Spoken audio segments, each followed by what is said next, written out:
Okay, so now we have the polarity of the Gemini and the Sagittarius relationship.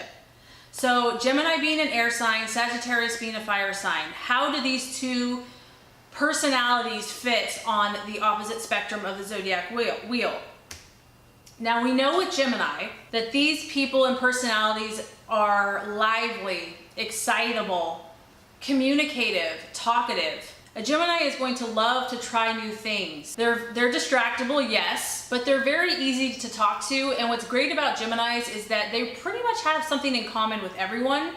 They're great socializers, they're great conversationalists. Gemini's driving force is they love to learn about new things. They want to make connections with the world. This is actually how they feel a sense of self-identity because they're aware of all the differences, the different pieces and parts to the world. They want to understand it all so they see where they fit in everything. So a Gemini has an insatiable thirst for knowledge and wants to learn as much as possible about as many things as possible. This variety and change will keep a Gemini satisfied.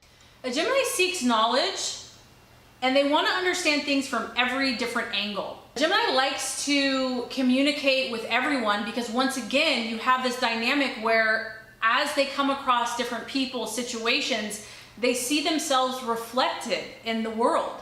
And this helps them to understand themselves and others. And it can seem quote unquote superficial. It actually is not. This is just how they operate. So that's why a Gemini can appear to kind of be a different person depending on who they're around. They're a mutable sign, so they're going to blend into whatever situation, and they gain knowledge from each interaction that they have with each type of person.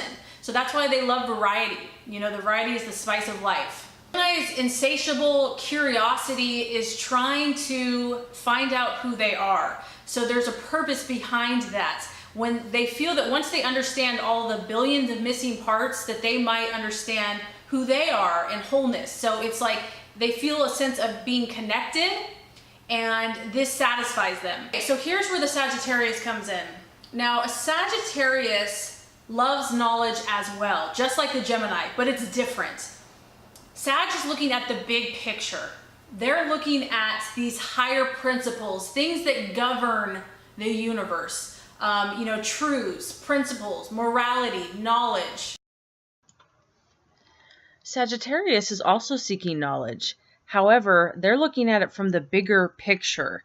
They're more interested in how the universe works and want to live by those principles. A Sagittarius coming into a relationship with a Gemini is going to have an overarching sense of purpose, and they bring the Gemini a focus. A Sagittarius is going to help Gemini to kind of bring all that knowledge and focus their attention on one specific area of interest. And Gemini is so full of all of this vast information and knowledge, it's very stimulating for the Sagittarius.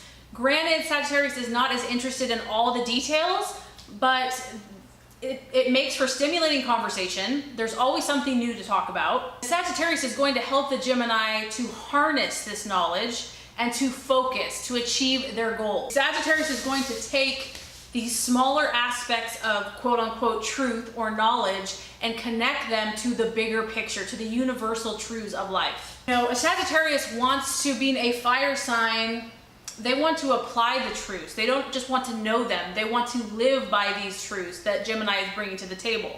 They are not necessarily going to need to experience every single detail the way a Gemini will appreciate, even though Sagittarius does like to explore, but it's more about the big picture, whereas Gemini is literally probably interested in just about any aspect or subject. The beautiful part about Gemini is they help their Sagittarius partner see the truth and the knowledge in everyday life, because Gemini is going to be aware and in tune and perceptive of things that maybe the Sagittarius is not paying attention to. And this creates, like I said, lively conversation. It kind of makes life more exciting, more interesting. As Sagittarius is more idealistic and looks at the higher purpose, higher meaning, higher aspects of humanity, Gemini kind of brings those aspects down to earth, to real everyday stuff, to things that, they make connections and correlations between just everyday people in life. And so this blends very beautifully. As Gemini dabbles in the as Gemini dabbles in the surface level of different truths and realizations, Sag is looking more at the deeper waters, the deeper meaning and purpose to life. What connects them is they're both using their mind. They both appreciate and value the intellect. And the lesson for both of them that they can teach one another is that truth comes in many different forms. It's expressed in many different ways, and there's more than one way to learn. There's more than one way to view the world. And so they teach each other about, the smallest detail to the vast concept, the vast, realities of the universe, and they blend that together energetically. Gemini and Sagittarius is really about integration of reality. So when they are understanding one another, communicating, Gemini operating at its highest frequency is going to all about learning and exploring new ideas and making connections just in everyday life and with what they observe and see and perceive. The Sagittarius is going to be seeking truth, seeking justice, seeking morality, and focusing on whatever their soul purpose is, whatever their higher purpose is, and it is in a beautiful idealistic way for the betterment of humanity. On the negative aspect, when they're kind of, being more challenged with their other attributes, a Gemini can prove to be too inconsistent and can actually become too split or fragmented or all over the place. Whereas a Sagittarius can be too narrow, not open to, other people's viewpoint, or even dogmatic, that theirs is the only way to see the world. I think that this is actually a really great combination. They both love adventure, they both love fun, excitement, spontaneity, and with communication and understanding, this can be a beautiful and wonderful pair. So I hope this has helped you. If it has, please like and subscribe. I appreciate it. And stay tuned for Cancer and Capricorn.